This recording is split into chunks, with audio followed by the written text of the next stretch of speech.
پارہ بہت اہم ہے اور تو آپ سے گزارش ہے بغور سنیں.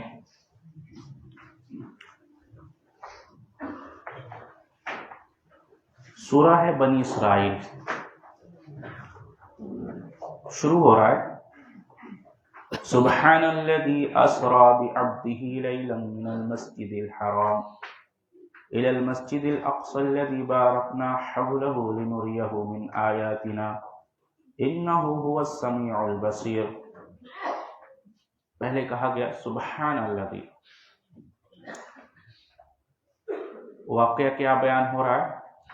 پاک ہے وہ ذات یعنی اللہ رب العالمین جو اپنے بندے کو رات ہی رات میں مسجد حرام سے مسجد اقصی تک لے گیا، جس کے آس پاس ہم نے برکت دے رکھی ہے، اس لیے کہ ہم اسے اپنی قدرت کے بعض نمونے دکھائیں. یقیناً اللہ تعالیٰ ہی خوب سننے والا اور دیکھنے والا ہے.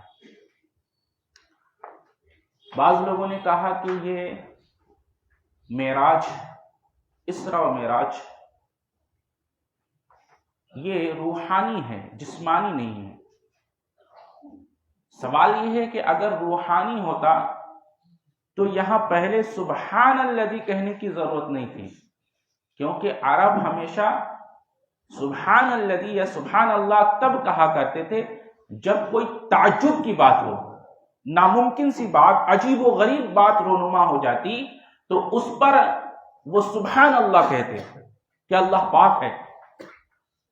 تو کوئی تعجب کی بات اور عجیب و غریب بات جو بظاہر ناممکن ہو تو ایسی باتوں پہ وہ سبحان اللہ کہتے تھے، لہٰذا وہی بات اللہ رب العالمین نے کہی. تو ایک دلیل تو یہ ہے کہ یہ سفر روحانی نہیں جسمانی ہوئی، کیونکہ اللہ نے یا سبحان الذی سے بات شروع کی ہے. اور دوسری دلیل کیا ہے؟ بعبدہ، اللہ نے عبد کہا ہے، اور عبد روح کا نام نہیں ہے بلکہ جسم اور روح سے مرتب جسم کا نام ہے عبد. اگر صرف روح کے ساتھ یہ سفر کرائی گئی ہوتی تو یہاں بھی عبد ہی نہیں اللہ کہتا، کیونکہ عبد روح اور جسم کے ساتھ ان دونوں کے مرکب کا نام عبد ہے، اس لیے عبد ہی کہا.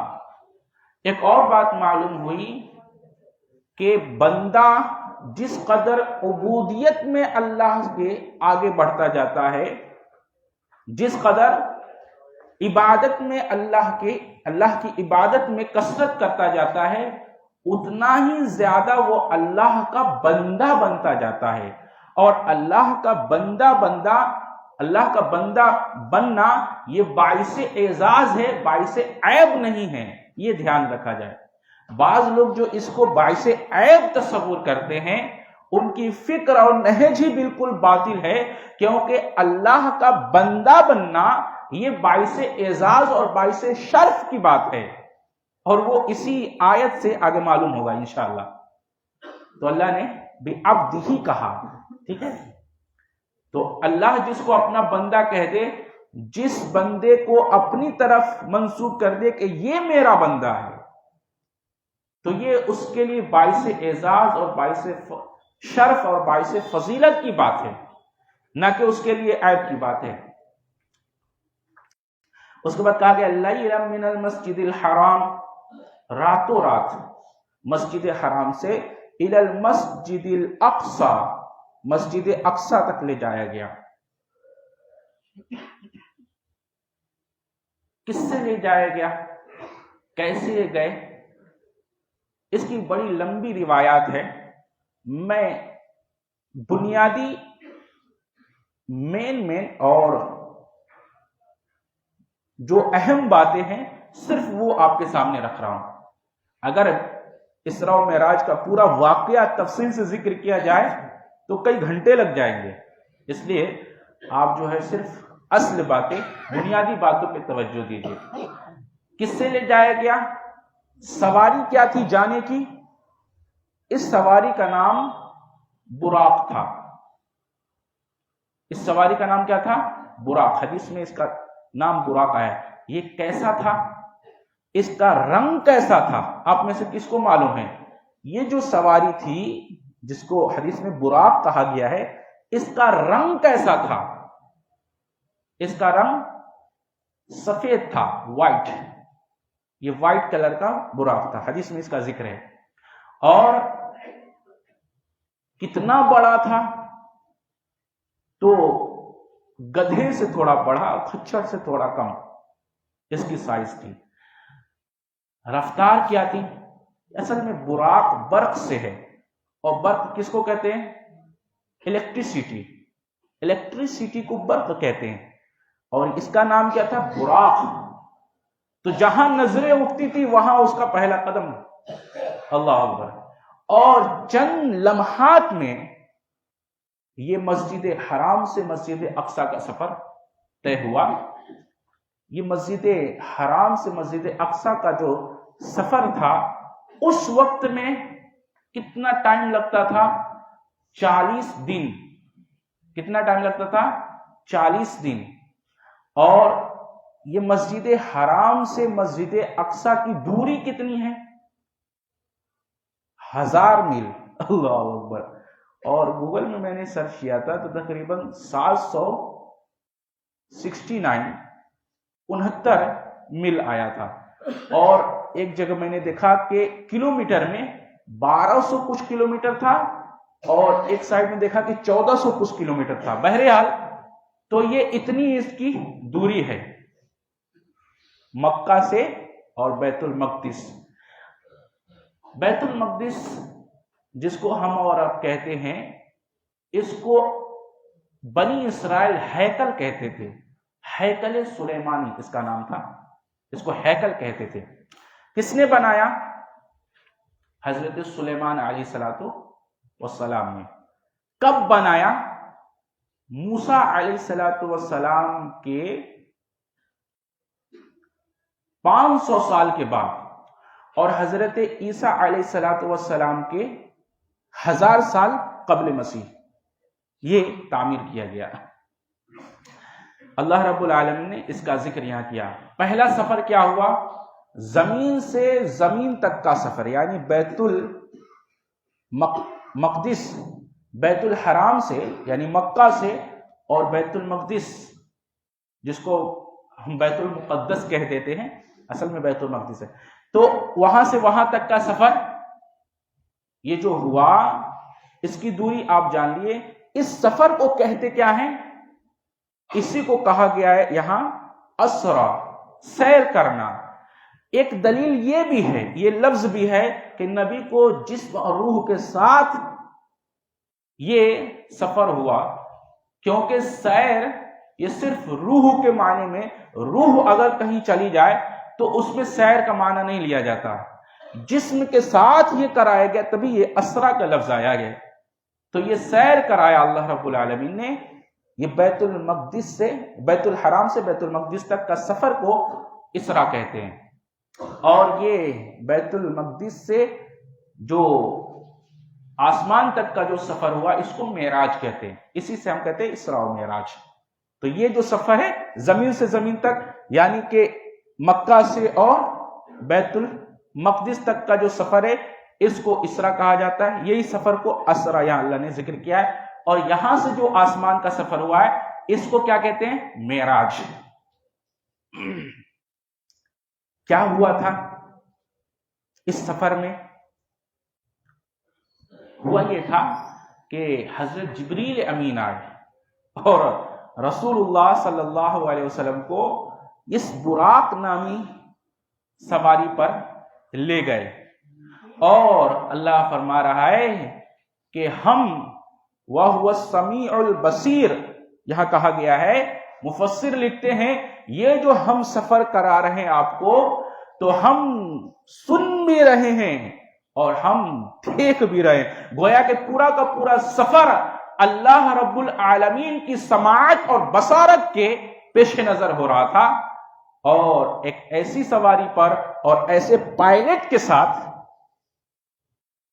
جو کبھی جس کی سواری فیل نہیں ہوتی، اللہ اکبر، اور حضرت جبریل امین ساتھ میں ہے اور اللہ کی نگہبانی ہے اور یہ سفر کرایا جا رہا ہے، اللہ اکبر، اور بیت المقدس گئے اور پھر وہاں سے معراج، پہلے آسمان، دوسرے آسمان، پھر تیسرے آسمان، اس طرح آپ چھٹے آسمان تک گئے۔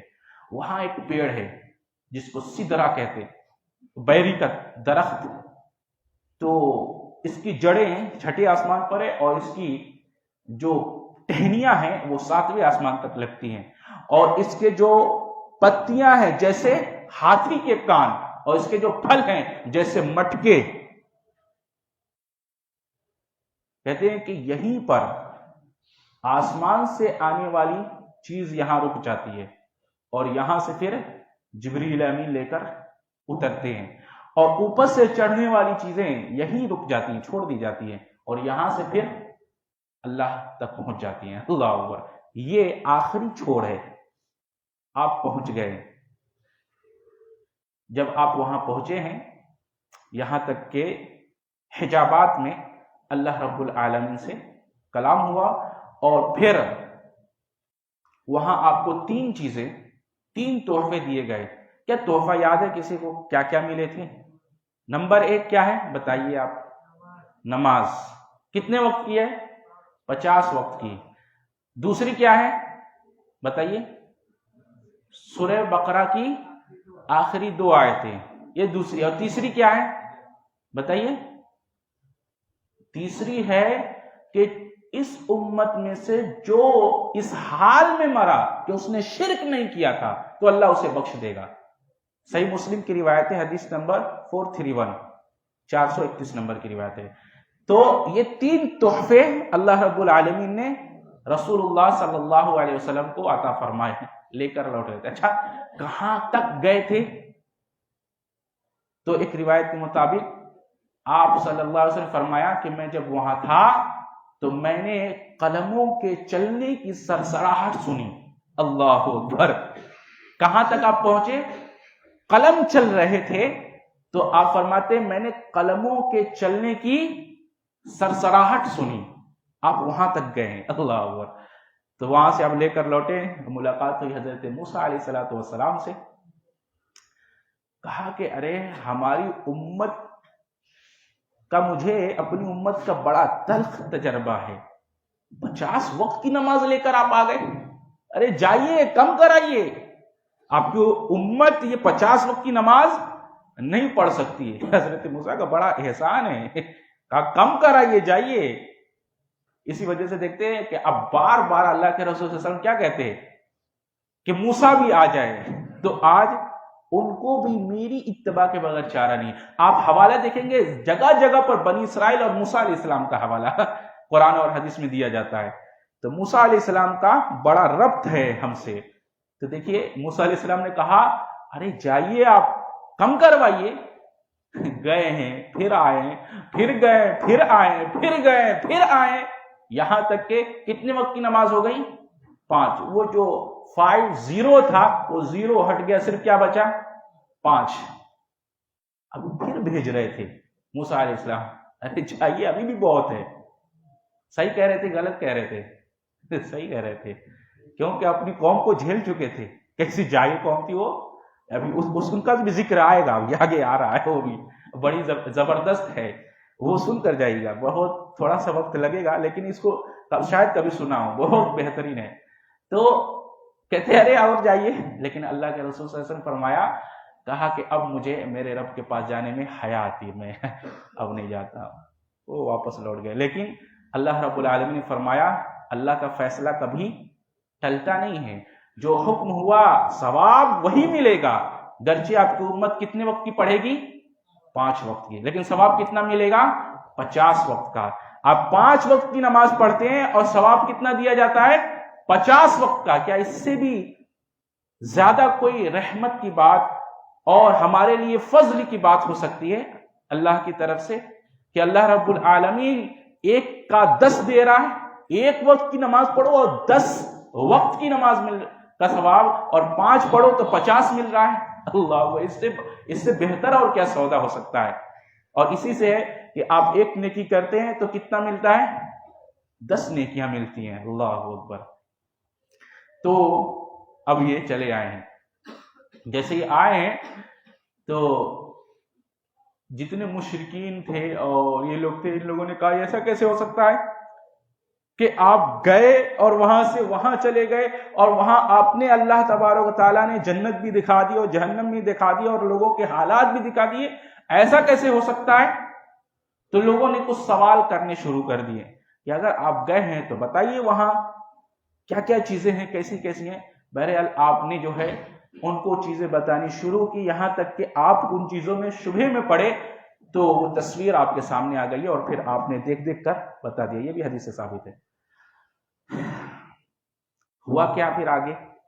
کہتے ہیں بارکنا حولہ۔ ایک اور بات ہے، اللہ رب العالمین نے یہاں مسجد حرام اور مسجد اقصیٰ کو کیوں ذکر کیا ہے اور مسجد اقصیٰ کے ساتھ بارکنا حولہ کہ اس کے اطراف میں ہم نے برکت دے دی ہے، یہ ذکر فرمایا، اور مسجد حرام کے ساتھ کوئی ذکر نہیں ہے؟ ایک مفسر یہاں لکھتے ہیں مسجد حرام یہی کہہ دینا، اس مسجد کے ساتھ لفظ حرام کا لا دینا تمام فضیلتوں کو حامل ہے، لہذا مسجد حرام ہی کہہ دینا اس مسجد کی فضیلت بڑھا دیتا ہے۔ اور یہاں مسجد اقصیٰ کے ساتھ حرام نہیں کہا گیا، بارکنا حولہ کہا گیا کہ اس کے اطراف میں ہم نے برکت دی، اس میں تو برکت ہے، اس کے ارد گرد اور اطراف میں بھی ہم نے برکت دیا۔ مسجد حرام کو جو حرام کہہ دینا یہ تمام فضیلتوں کو شامل ہے۔ ایک اور بات کہہ سکتے ہیں لِنُرِيَهُ مِنْ آیَاتِنَا۔ سوال یہ ہو سکتا ہے اللہ نے یہ کیوں کیا، یہ معراج کیوں کرائی، یہ سوال کر سکتے ہیں۔ لِنُرِيَهُ مِنْ آیَاتِنَا، تاکہ ہم اپنی قدرت کے بعض نمونے اور بعض نشانیاں آپ کو دکھائیں۔ اللہ اکبر۔ ایک مفسر یہاں لکھتے ہیں یہ وہ مرحلہ تھا جب ایک طرف حضرت خدیجہ رضی اللہ تعالی عنہ کا بھی انتقال ہو گیا اور پھر آپ کے سب سے چہیتے چچا ابو طالب کا بھی انتقال ہو گیا، اور یہ دو ہستیاں نبی صلی اللہ علیہ وسلم کے تعلق سے بڑی اہمیت کی حامل تھیں، ان کی وجہ سے اسلام کو بڑی قوت ملی تھی، تو ان دونوں کا انتقال ہو گیا۔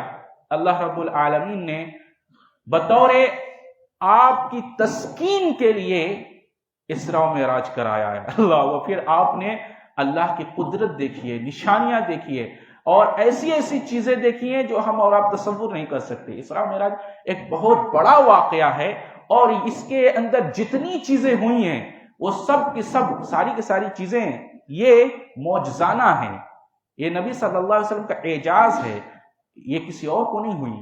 اور آپ کہہ سکتے ہیں میرا نبی وہاں تک گیا جہاں نہ انسانیت آج سے پہلے کبھی گئی اور نہ آج کے بعد کبھی بولیے جا سکتی ہے۔ اللہ اکبر۔ میرا نبی وہاں تک گیا، اور آپ دیکھتے رہے جو ہوائی جہاز اڑ رہے ہیں اور یہ جو شیاطین ہیں یہ سب آسمان پر، یہ پہلے آسمان پر بھی نہیں گھس پاتے۔ کیوں؟ کیونکہ حدیث میں لفظ ہے جب آسمان پر پہنچے جبریل علیہ السلام تو دروازہ کھلوایا ہے، کھٹکھٹایا، کون؟ کا جبرائیل، کا ساتھ میں کون ہے؟ کا محمد صلی اللہ علیہ وسلم۔ پھر دروازہ کھولا گیا، گویا کہ آسمان میں دروازے ہیں، وہاں ہر کوئی گھس نہیں سکتا، ہر کوئی نہیں جا سکتا، اور جتنی دور تک تحقیق گئی ہے یہ ساری تحقیقیں ابھی پہلے آسمان پر بھی نہیں پہنچی ہیں، اس آسمان کو کراس کر ہی نہیں سکتا۔ یہ جو ہم اور آپ دیکھ رہے ہیں یہ آسمان ہماری آسمان ہے، یہ پہلا آسمان تھوڑی ہے، یہ آسمان وہاں پر قید لگے ہیں، وہاں پر پہرے دار ہیں، وہاں کوئی گھس نہیں سکتا، جا نہیں سکتا۔ اور کہاں خبریں آتی ہیں؟ سدرا کے پاس، اللہ اکبر، سدرۃ المنتہا جسے کہتے ہیں۔ وَآتَيْنَا مُوسَى الْكِتَابَ وَجَعَلْنَاهُ هُدًى لِبَنِي إِسْرَائِيلَ أَلَّا تَتَّخِذُوا مِن دُونِي وَكِيلًا۔ ہم نے موسیٰ علیہ السلام کو کتاب دی اور اسے نبی بنی اسرائیل کے لیے ہدایت بنا کر بھیجا کہ تم میرے سوا کسی کو اپنا کارساز نہ بنانا۔ تو بنی اسرائیل کا تذکرہ ہو رہا ہے۔ اچھا، ایک مفسر لکھتے ہیں نام بنی اسرائیل ہے سورہ کا عنوان اور موضوع، اور شروع کیا گیا تو نبی کے اسراء و معراج سے۔ ایسا کیوں ہے؟ کہتے ہیں کہ یہی وہ دن تھی، یہی وہ وقت تھا جب بنی اسرائیل کو فضیلت کے اسٹیج سے اتار کر اس امت کو وہاں لا دیا گیا ہے۔ اللہ اکبر، اس فضیلت کا حامل اس امت کو بنا دیا گیا، ہمیں اور آپ کو بنا دیا گیا، ان کی فضیلت کو وہاں سے ختم کر دیا گیا، یہی وہ دن تھا۔ اس لیے یہاں پہلے ذکر ہوا ہے اسراء و معراج کا، اور پھر بنی اسرائیل کا ذکر ہو رہا ہے۔ آگے اللہ فرماتا ہے ذریۃ من حملنا مع نوح انہ کان عبدا شکورا۔ بڑا زبردست بات اللہ فرماتا ہے، کہا اے ان لوگوں کی اولاد جنہیں ہم نے نوح کے ساتھ سوار کیا تھا۔ ہم کن کی اولاد ہیں؟ آدم کی تو وہی ہیں، لیکن آدم کی قوم تو ختم ہوئی کہاں؟ نوح علیہ السلام کا جب وہ طوفان آیا تھا اور جو لوگ اس کشتی پر سوار ہوئے تھے بس وہی بچے تھے، باقی کوئی بچا نہیں تھا، ہر چیز ختم ہو چکی تھی۔ اس لیے دیکھیے کہ اللہ نے جانوروں تک کو کہا کہ لے ان کو بھی بلا لیجئے۔ نوح علیہ السلام نے جانوروں تک کو، پرندوں تک کو، سب کو بلا لیا تھا اس کشتی پر۔ تو کہا اللہ رب العالمین نے اے وہ لوگوں جنہیں ہم نے نوح کے ساتھ علیہ الصلوۃ والسلام سوار کر دیا تھا، وہ ہمارا بڑا ہی شکر گزار بندہ تھا۔ وَقَضَيْنَا إِلَى بَنِي إِسْرَائِيلَ فِي الْكِتَابِ لَتُفْسِدُنَّ فِي الْأَرْضِ مَرَّتَيْنِ وَلَتَعْلُنَّ عُلُوًّا كَبِيرًا۔ اللہ فرماتا ہے ہم نے بنی اسرائیل کے لیے ان کی کتاب میں صاف یہ فیصلہ کر دیا تھا کہ تم زمین میں 2 بار فساد برپا کرو گے اور تم بڑی زبردست زیادتیاں کرو گے۔ اب اس کو پکڑ لیجئے، اللہ نے کیا کہا ہے؟ 2 بار تم فساد کرو گے اور بڑی زیادتیاں کرو گے۔ اس کو پکڑ لیجئے، پکڑ لیا اچھے سے اس کو، کہ 2 بار اللہ نے کہا کہ فساد کریں گے اور زیادتیاں کریں گے۔ اب ایک سوال ہے یہاں، کیا پچھلی قوموں کی کتابوں سے وعظ و نصیحت یا دعوت دیا جا سکتا ہے؟ یہ سوال ہے۔ جواب اس کا کیا ہے؟ جواب یہ ہے کہ رسول اللہ صلی اللہ علیہ وسلم جب لوٹے ہیں تو تمام انبیاءوں کو بیت المقدس میں نماز پڑھائیے، اور آپ امام بنے ہیں۔ ایک مفسر لکھتے ہیں کہ آپ کا امام بننا یہ اس بات کی دلیل ہے کہ آپ کے آنے کے بعد ساری شریعتیں منسوخ ہو گئی ہیں۔ اللہ اکبر، اب کوئی بھی شریعت بولیے نہیں ہے، اب شریعت چلے گی، قانون چلے گا تو صرف محمد رسول اللہ صلی اللہ علیہ وسلم کا قانون چلے گا۔ اب کسی بھی شریعت کی تعمیل نہیں کی جائے گی، کسی کی اتباع نہیں کی جائے گی، صرف اور صرف اتباع اور پیروی کی جائے گی تو صرف اللہ کی کتاب قرآن اور رسول اللہ صلی اللہ علیہ وسلم کے فرمان کی۔ اب اس کے علاوہ کسی کی بھی اتباع، جب نبی کی اور نبی کے ان کتابوں اور شریعتوں کی اتباع نہیں کی جا سکتی تو میرے نبی کے بعد اب کون ایسا بچتا ہے جس کی اتباع کی جائے؟ بولیے، جب پچھلی نبیوں کی اتباع نہیں کی جا سکتی، ان کی شریعتوں کی اتباع نہیں کی جا سکتی، اور پچھلی آسمانی کتاب جو اللہ نے نازل کی اس کی اتباع نہیں کی جا سکتی، تو کیا اس سے بھی بڑھ کر کوئی ایسی شخصیت ہے میرے نبی کے بعد جو ان کی اتباع کی جائے گی؟ نہیں ہو۔ ارے اگر اتباع کی جاتی تو موسیٰ کی جاتی، اتباع کی جاتی تو عیسیٰ کی جاتی علیہ السلام، اگر اتباع کی جاتی تو داؤد علیہ السلام کی جاتی، اتباع کی جاتی تو نبیوں کی جاتی، نبی کے مقابلے میں نبی ہوتے۔ جب میرے نبی کے بعد محمد رسول اللہ صلی اللہ علیہ وسلم کے بعد کسی اور نبی کی پیروی نہیں کی جا سکتی تو کسی اور غیر نبی کی کیسے اتباع کی جا سکتی ہے؟ نہیں سمجھ میں آیا؟ ایک بات پکڑ لیا ہے نا، اس کو پکڑ لیجئے۔ جو کہے یہ قول ہے، کہاں نبی کا حکم اور اللہ کا فرمان دکھاؤ، وہی دکھاؤ، اور کچھ نہ بتاؤ ہمیں، کیونکہ جب میرے نبی کے بعد کسی اور نبی کی ہم بات نہیں مان سکتے تو پھر کسی غیر نبی کی بات کیسے ہم مان لیں؟ آ رہی بات سمجھ میں؟ تو اب کسی کی اتباع نہیں کی جا سکتی۔ اب سوال کیا رہا؟ کیا ان کی شریعتوں کی کتاب پڑھی جا سکتی ہے؟ ان کی کتاب کے حوالے دیے جا سکتے ہیں؟ اکثر علماء کہتے ہیں اس طرح سے دعوت و وعظ کرنا درست نہیں ہے۔ اس کو منہج بنا لینا اور اس طرح سے لوگوں کو دعوت دینا پچھلی کتابوں اور پچھلی شریعتوں اور غیر قوموں کی کتابوں کو کوڈ کر کے واعظ و نصیحت کرنا، تبلیغ کرنا، تقریر کرنا اور اس کو منہج اور اس کو جو ہے اپنے دعوت کے اندر شامل کرنا، یہ درست عمل نہیں ہے۔ ہاں، اس کی گنجائش ہے جہاں پر آپ ضرورت محسوس کریں، جہاں آپ کو لگے کہ ہاں یہاں پر اگر پیش کر دیا جائے تو ہم اگلے کے اوپر اللہ کی شریعت کو غالب کر سکتے ہیں، تو ایسی جگہ پر اجازت دی گئی ہے۔ دلیل کیا ہے؟ ایک آیا زانی تھا وہ، تو اسے پوچھا گیا کہ زنا کی سزا تورات میں کیا ہے؟ تو اس نے بتایا کہ لکڑیوں سے مارنا یا جوتے سے مارنا، کچھ ایسی باتیں بتائی۔ تو اللہ کے رسول صلی اللہ علیہ وسلم نے کہا کہ تورات لاؤ، تو تورات لایا گیا اور کھول کر دیکھا گیا کہ اس میں زنا کی سزا کیا ہے۔ تو وہ شخص کیا کیا؟ اس شخص نے زنا والی آیت پر ہاتھ رکھ دیے۔ وہیں پر عبداللہ بن سلام رضی اللہ تعالی عنہ تھے، انہوں نے کہا یا رسول اللہ صلی اللہ علیہ وسلم اس کا ہاتھ ہٹائیے کہ اس نے زنا والی آیت پر زنا کی حد جہاں اللہ نے بیان کی ہے وہاں اس نے ہاتھ رکھا ہوا ہے۔ جب اس کا ہاتھ ہٹایا گیا تو وہ زنا کی حد والی، رجم والی آیت وہاں چمک رہی تھی۔ اللہ اکبر۔ تو جہاں ضرورت محسوس ہو، جہاں آپ کو ایسا لگے کہ ہم اللہ کی شریعت کو غالب کر سکتے ہیں، تو پھر ایسی جگہ پر بعض دفعہ گنجائش کی حد تک ہے، ورنہ اس کو بالکل عادت بنا لینا اور اس کو کوڈ کرنا، اس کو جو ہے دعوت کے اسلوب میں شامل کرنا، یہ قطعاً بھی درست نہیں ہے، کیونکہ نبی کے امام بننے کے بعد اور سارے نبی جو مقتدی بن گئے اور میرے نبی کی سارے نبیوں نے جب اتباع کی ہے تو ہمیں صرف اپنے نبی کی شریعت کو بتانا ہے اور لوگوں کو اسی کی اتباع کروانی ہے۔ آری بات سمجھ میں؟ ہاں، ایمان ہم رکھتے ہیں کہ سارے نبی اللہ کے نبی تھے، بھیجے ہوئے رسول تھے، بھیجے ہوئے نبی تھے، ان پر اللہ نے صحیفے اور کتابیں نازل کی، ہم ایمان رکھتے ہیں، اس کو مانتے ہیں، لیکن اتباع صرف اللہ کی کتاب قرآن کی اور رسول اللہ صلی اللہ علیہ وسلم کے فرمان کی کرتے ہیں۔ آ رہی بات سمجھ میں؟ اب ہم نے کیا پکڑایا تھا آپ کو؟ بولیے، بھول گئے؟ 2 بار انہوں نے زیادتیاں کی، 2 بار ان لوگوں نے زمین میں فساد فی الارض کیا ہے۔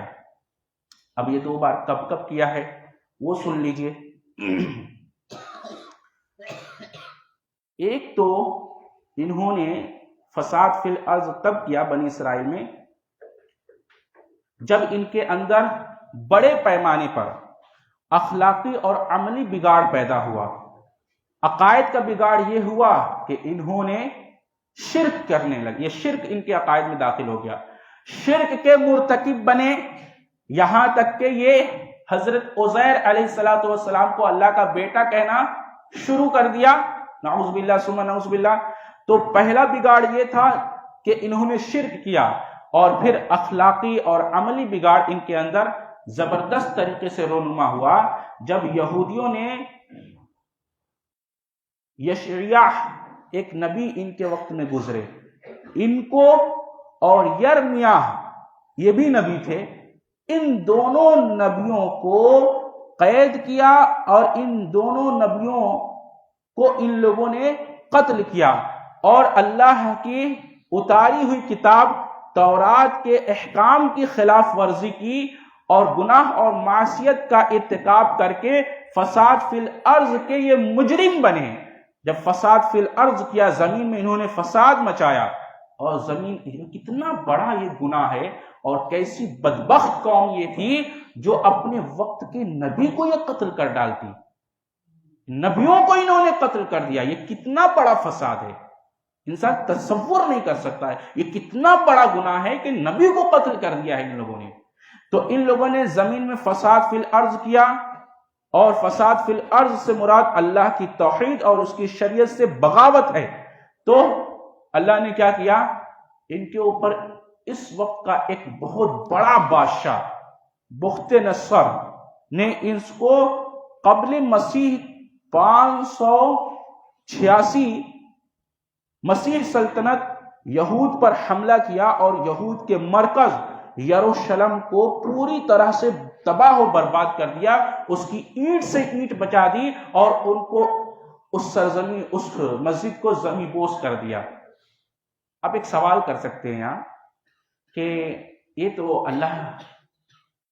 اللہ رب العالمین نے پچھلی قوموں کو قبلہ بنایا تھا اور یہ بڑی ہی مقدس جگہ تھی، اور ابھی قرآن میں پڑھا گیا ہم نے اس کو بابرکت جگہ بنا، تو پھر ان پر یہ قوم کیسے حملہ آور ہوئی اور اس زمین کو زمین بوس کر دیا؟ اس کا جواب ایک مفسر لکھتے ہیں کہ اللہ رب العالمین نے جس طرح اس کتاب قرآن کی حفاظت کی ذمہ داری لی ہے، تو قرآن کی ذمہ داری لی گئی، پچھلی کتابوں کی ذمہ داری نہیں لی گئی، اسی طرح اللہ رب العالمین نے اس مسجد کی بھی ذمہ داری نہیں لی، بلکہ یہ تھا کہ جب ان کے اندر بگاڑ آئے گا تب لوگوں کو اللہ ان پر غلبہ دے گا اور یہ ان پر ظلم و زیادتیاں کریں گے، یہاں تک کہ ان کے قبلے اور ان کی مسجدوں تک کو زمین بوس کر دیں گے۔ تو یہ اللہ رب العالمین نے اس وقت کے جو لوگ کتاب کے حامل تھے تو اپنی کتاب کے ساتھ بغاوت کرنے کی وجہ سے اور آسمانی کتابوں کو پس پش ڈالنے کی وجہ سے، اس کے ساتھ ظالمانہ رویہ اختیار کرنے کی وجہ سے اللہ رب العالمین نے ان کی معصیت کی وجہ سے ان پر ظالم بادشاہ کو مسلط کیا اور بطور ان کے گناہ کے سزا کے طور پر یہ کام اللہ رب العالمین نے کروایا۔ سمجھ میں آ گئی بات یا نہیں آئی؟ لیکن ہمارا جو قبلہ ہے کعبہ، اس کے ساتھ ایسا نہیں ہونے والا، یہ کائنات کی روح ہے، جس دن یہ ڈھا اس دن یہ کائنات ختم ہو جائے گی۔ آ رہی بات سمجھ میں؟ ایسا نہیں ہوا، اور اس کی سب سے بہترین مثال وہ فیل والوں کا، ہاتھی والوں کا واقعہ ہے، یاد ہے نا؟ اس کو خیال رکھیے۔ تو پہلی مرتبہ ان لوگوں نے 2 نبیوں کو قتل کیا، تورات کے احکامات کی خلاف ورزی کی، معاصی کا ارتکاب کیا اور اللہ کی توحید میں بگاڑ پیدا کیا، شریعت سے بغاوت کی، تو اللہ نے ان پر اس وقت کے بڑے بادشاہ کو ان پر مسلط کیا اور یہود کے مرکز یروشلم کو پوری طرح سے تباہ کر دیا گیا، ہزاروں یہودیوں کو قتل کیا اور بے شمار لوگوں کو لونڈی اور غلام بنا کر شہر بابل لے گیا اور ہیکل سلیمانی کو خاک میں اس نے ملا دیا۔ بعض مورخین نے یہاں تک لکھا ہے کہ یہ ان کے گھروں میں گھس گئے۔ گھروں میں گھسنے کا مطلب سمجھتے ہیں؟ عورتوں کی آبرو ریزی کی اور ان کے لڑکیوں کو لونڈی بنا لیا گیا، نوجوانوں کو غلام بنا لیا گیا اور بغیر کسی تمیز کے چھوٹا بڑا عورت مرد بوڑھا قتل عام مچایا گیا، اور دیکھیے ہزاروں کی تعداد میں ان کو قتل کیا گیا۔ کس وجہ سے؟ سوال ہے وجہ کیا تھی؟ آسمانی کتاب کے جو حامل تھے اس کے وہ عامل نہ بنے۔ سمجھ میں آ رہا ہے؟ اس کو پکڑ لیجئے، جس کتاب کو اللہ نے ان کے ہدایت کے لیے نازل کیا تھا اس کتاب کو انہوں نے پس پشت ڈال دیا، جس نبی کو ان کے لیے ہدایت بنا کر بھیجا تھا اس نبی کی انہوں نے نافرمانی کی، جس شریعت کو ان کے لیے رہنما بنایا تھا اس شریعت کے ساتھ انہوں نے منمانی کی۔ نتیجہ یہ ہوا کہ ان ظالموں پر ان سے بڑے ظالم کو مسلط کیا۔ اور یہ قانون ہمارے لیے بھی ہے، یہ نہ سمجھیے کہ ہمارے لیے کوئی اور قانون ہے۔ جو حرکتیں صرف اور صرف یوں سمجھ لیں کہ کردار بدل گئے ہیں، قانون اب بھی وہی ہے۔ پہلے ان کو اللہ نے عالم پر فضیلت دی، جب انہوں نے اللہ کی شریعت کے ساتھ بغاوت کی تو اللہ نے ان کو نیست و نابود کر دیا اور ان کو مٹا کر ہمیں لایا گیا اور پھر ہمیں ایک کتاب اور ایک نبی دی۔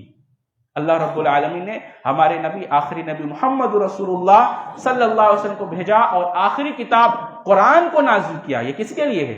ہمارے لیے ہے۔ اب جب ہم بھی وہی کام کریں گے جو ان لوگوں نے کیا تھا، یہ اتنے بدبخت بن گئے کہ اپنے نبیوں کو انہوں نے قتل کیا۔ نتیجہ دیکھ لیجئے کیا ہوا. سب سے بڑا فساد کس چیز کا ہے؟ دینی فساد ہے. آسمانی کتاب کی حامل قوم اگر کتاب الہی کے حقوق نہ ادا کرے تو اسے ظالم قوم کے حوالے کر دیا جاتا ہے، اور اگر اللہ کے احکامات کو یہ پوری طور سے ادا کریں تو اسے دنیا کی بھی سرفرازی عطا کی جاتی ہے، دنیا میں بھی ان کو بلند کیا جاتا ہے. دیکھ لیجئے صحابہ کرام ہمارے لیے بہترین نمونہ ہے. جب انہوں نے اللہ کے احکامات کی پیروی کی، اپنے نبی کے بتائے ہوئے احکامات کی اتباع کی، اللہ نے ان کو سرخرو کر دیا. وہ بکری چرواہے، وہ بدو جن کو کوئی نہیں جانتا تھا، اور یہ رومی اور یہ بادشاہ جنہیں دیکھ کر گھن کھاتے تھے، کہتے تھے یہ دیہاتی کہاں سے آ گئے.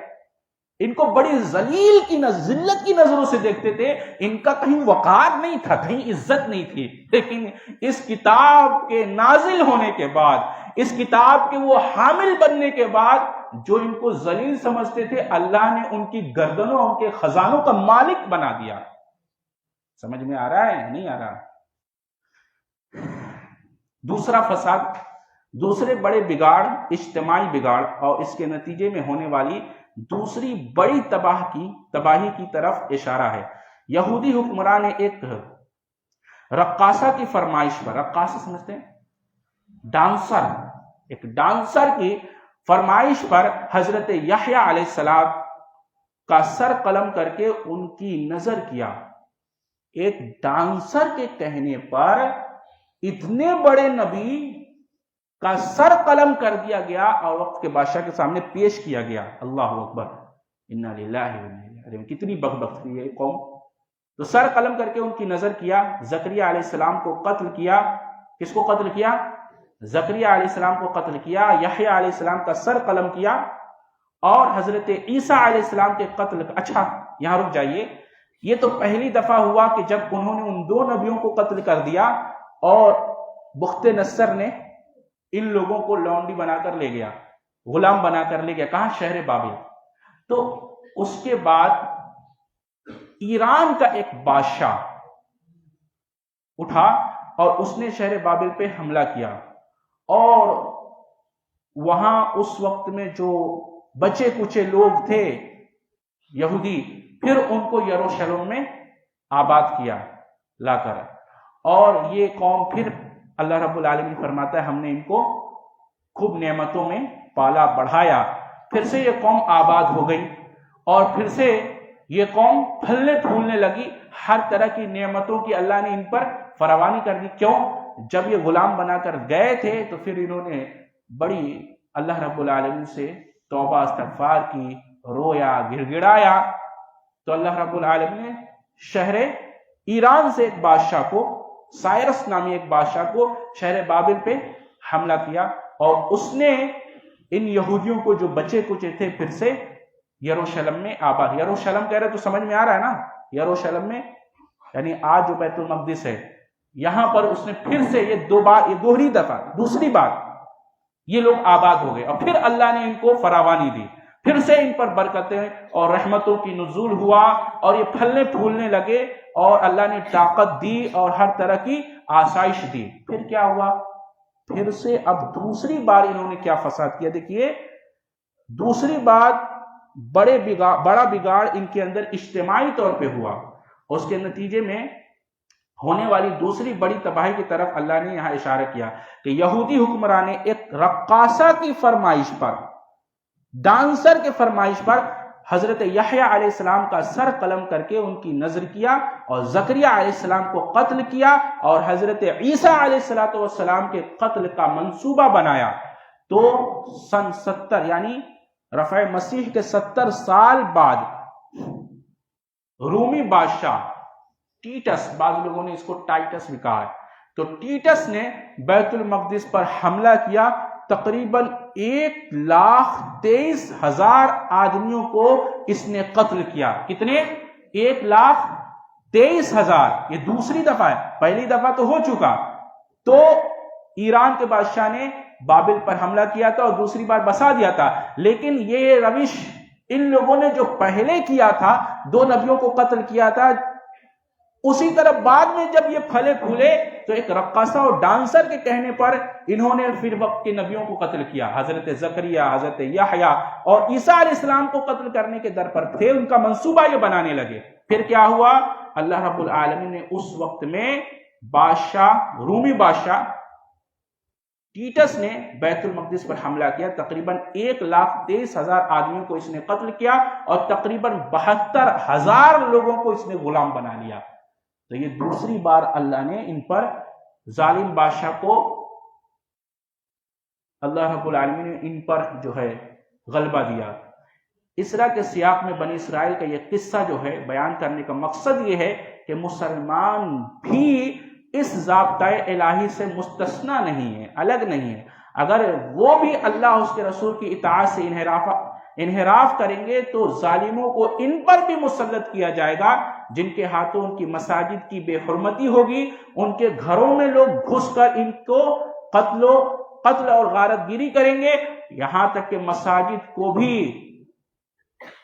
یہ طبیلہ بنا لیں گے اور مساجد کو اور مدارس کو طبیلوں میں بدل دیا جائے گا۔ اور مساجد ہمارا روحانی مرکز ہے، اور مرکز سے رابطہ اگر کٹ جائے تو آدمی کٹی ہوئی پتنگ کے مانند ہو جاتا ہے، اس کا کوئی اس ڈور کو تھامنے والا نہیں رہتا ہے۔ تو آج مساجد سے ہمارا ربط کٹ گیا ہے، جس کا نتیجہ آج ہم بھگت رہے ہیں۔ تو اللہ رب العالمین نے کہا کہ ہم نے ان کے اوپر 2 دفعہ ان کو مسلط کیا، ظالموں کو مسلط کیا۔ فَإِذَا جَاءَ وَعْدُ أُولَاهُمَا بَعَثْنَا عَلَيْكُمْ عِبَادًا لَنَا أُولِي بَأْسٍ شَدِيدٍ فَجَاسُوا خِلَالَ الدِّيَارِ وَكَانَ وَعْدًا مَفْعُولًا۔ ان دونوں وعدوں میں سے پہلے کے آتے ہی ہم نے تمہارے مقابلے پر اپنے بندے بھیج دیے جو بڑے ہی لڑاکو تھے، یہ لڑنے والے تھے، بس وہ تمہارے گھروں کے اندر تک گھس گئے، اور اللہ کا یہ وعدہ بھی پورا ہونا تھا۔ ثم رددنا لكم الكرة عليهم وامددناكم باموال وبنين وجعلناكم اكثر نفيرا۔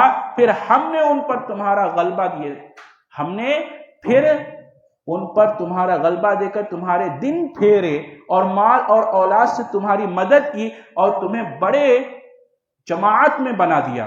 پھر کیا ہوا؟